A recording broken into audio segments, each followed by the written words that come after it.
Safely sending money from Revolut to Monzo is very easy to do. Today I'm going to show you how to do it.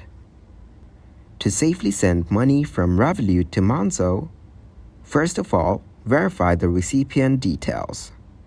Then, double-check the Monzo account name and IBAN, international bank account number, before initiating the transfer.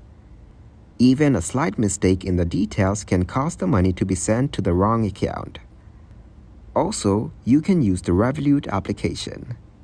Avoid transferring funds through third-party websites or apps. And use the official Revolut app and initiate the transfer directly to the recipient's Monzo account.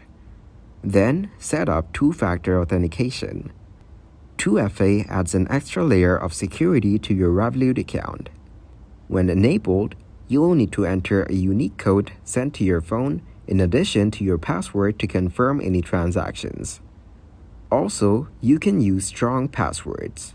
Create strong and unique passwords for both your Revolut and Monzo accounts.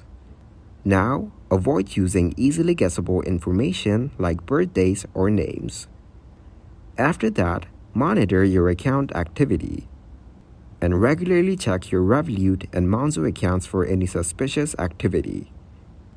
Report any unauthorized transactions immediately to your respective banks.